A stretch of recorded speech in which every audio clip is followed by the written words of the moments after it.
Hey guys, today I was playing basketball and I rolled my ankle and it hurt really badly. So basically, I know exactly what guts feels like on a day-to-day basis. It hurts. A lot. It's painful to go through, just like it was painful to wait, wasn't it, Kyle? But this video is about Guts from Berserk. The title of the presentation today is Guts' Life is How Boomers Told You They Had to Get to School. There will be spoilers. Let's begin. Jumping right into it, we must always ask the question, who is Guts? Guts is the original struggler, and he is based for it. He is amazing. He has created basically his own genre of character in terms of perseverance and dedication to his craft, I guess. I mean, Yuji, Agni, anyone you can think of that struggles in media, anime, manga, perhaps even just media in general, Guts was there first. We'll talk a little bit more about it later on in the presentation, but the essence of his character is that perseverance and is that struggling. Now, a lot of people don't know this, but he's actually named Guts because that's what part of Griffith that he wants to rearrange. Now, you might be asking yourself, is that a sexual innuendo? Is that a violent innuendo? ¿Por qué no los dos? And a lot of people think that it's just Griffith that wants to fuck Guts, but honestly, I think it goes both ways.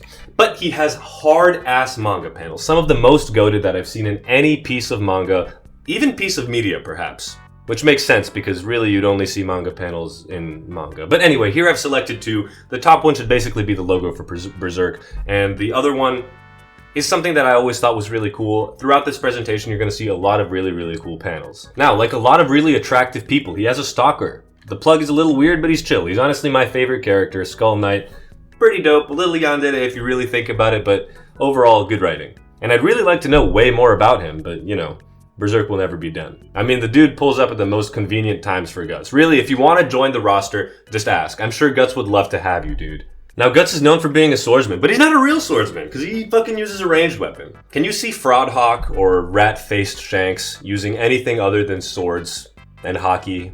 Come on, Guts. You're not the black swordsman, you're the black weapon abuser. Now, for those of you who have read the manga and have gotten over halfway through it, he actually might be the guy in the Berserker armor, and this is unconfirmed, but I've prepared a slide to show you what I mean. So here's a picture of the guy in the Berserker armor, and here's a picture of Guts. The first thing we can take a look at is the hilt of the blade. Goto made Guts' sword, and Goto died. How would the Berserker have Guts' sword? The other thing we can look at is this semicircle thing that's on the sword. I mean, the swords, it's the same sword, guys. It has to be Guts. But I should stop talking before the Illuminati kill me, so let's talk about what Guts has done. He's done the same thing over and over again. And I am gonna nitpick Berserk a little bit. Now, Golden Age, in my opinion, and a lot of people's opinion, is the best arc in the series. But after that, it really follows this cyclical flow of the same thing over and over again. Not saying it's not interesting, but once you've read like 280 chapters of it, you kind of know what's gonna happen. Guts and crew go to a new place, find new mobs to slay, find a new boss to beat, and then find someone new to save. Perhaps that person, at the end, will join their crew. Maybe Guts' real struggle is doing the same thing over and over again every day. Just like you and I. Now, he also inspired a whole generation of dudes to hit the gym.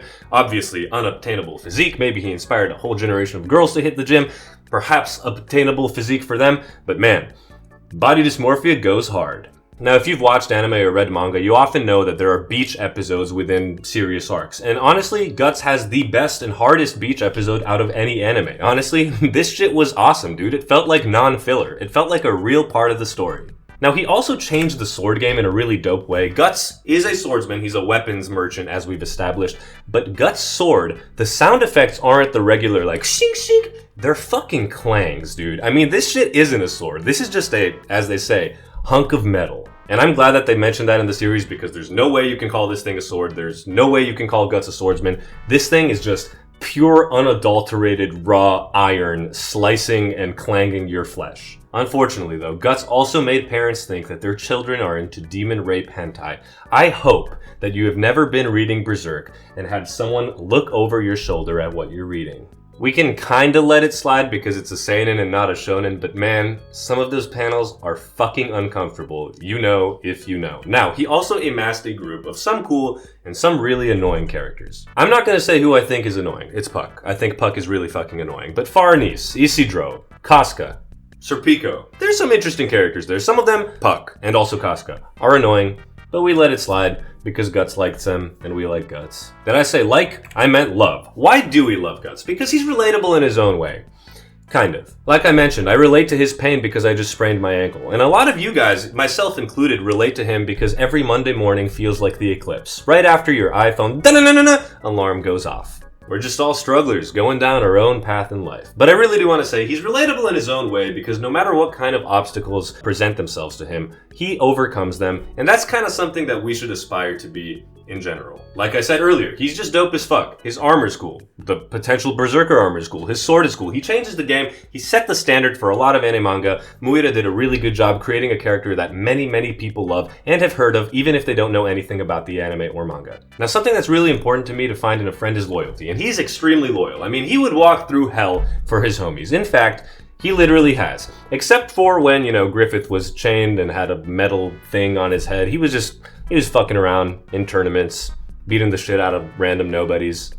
Other than that, he's really loyal. Now, he's also done something great from a meta perspective. He made us appreciate the only one or a couple week manga breaks. If you're a Berserk fan, if you're caught up to the manga, you know exactly what I mean.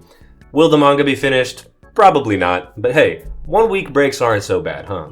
Now, this next one is something that I can't relate to Guts with. He's a stand-up guy. He still takes care of Casca. I understand the character that she has become after the eclipse. It makes sense. It's traumatizing. PTSD. But her character progression is so slow, and it's the same thing in every fucking arc. I'm getting a little tired of it. But in Golden Age, she was really cool. And he goes against the flaw of causality, and that's cool as fuck. Because when I hear Skull Knight talking about that, when I see Guts doing it, all I can think of is, dude, me fucking too. I want that to be me. Okay, so here I've included a slide about some facts that you may not know about Guts, starting with the fact that he actually has multiple siblings, and they're probably identical because in a lot of panels you can see them in the background or see them like to the left of Guts, but they're unnamed. I don't know why we don't see them more often or Guts talks about them. It's either that or he can use the Shadow Clone Jutsu. I don't know what to tell you. Now, he's not only attracted to Griffith and Casca, perhaps, but also boats because he spent 10 fucking years on one. Now, interestingly, his right eye actually serves as a projector on the inside. This happened during the eclipse, so when he sees monstrosities and ugly things like this, he can actually just close his eyes and view Netflix or Hulu or whatever his preferred streaming service is. This next one is really important. He actually thinks you are super cringe if you call him Gatsu in English. So, don't. And if you do that, man, reminds me of the time I dyed my hair black to be Sasuke. Now, he also hates fish. Not really based. Fish is tasty. I hope he ate that one. And I did lie to you guys. It was actually confirmed that it is he that wears the Berserker armor. Okay, in conclusion, what can we say about Guts? His series is one of the most uncomfortable and weird at first glance series, but it is extremely dope. Maybe not a great introductory anime or manga for someone who's not ready for the level of uncomfort that it portrays.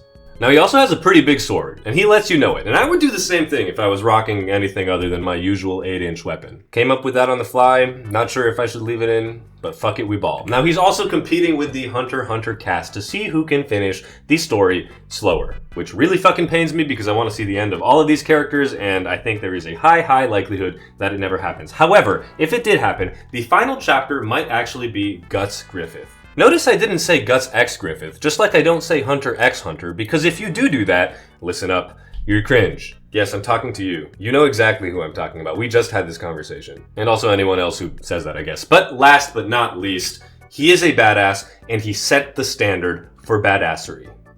Consider liking and subscribing if you enjoyed this video. Kyle, you better be subscribed. Guts PR team, Berserk fans, let me hear you in the comments below. What do you like about the character? What do you dislike about the character? What do you think about the rest of the crew? Are my takes L's as usual? Probably yes. Maybe you could leave in the comments down below how you think Berserk will end. I mean, your guess is as good as anyone's. Also leave in the comments down below any suggestions for future videos. I hope you enjoyed this one. I read all your comments, I respond to them. I mean, I love you. You're looking beautiful today, but if you want to look even more sexy, even more beautiful, subscribe and join the sexiest and funniest and most idiotic community on YouTube. Until next time, happy hump day. I love you. Goodbye.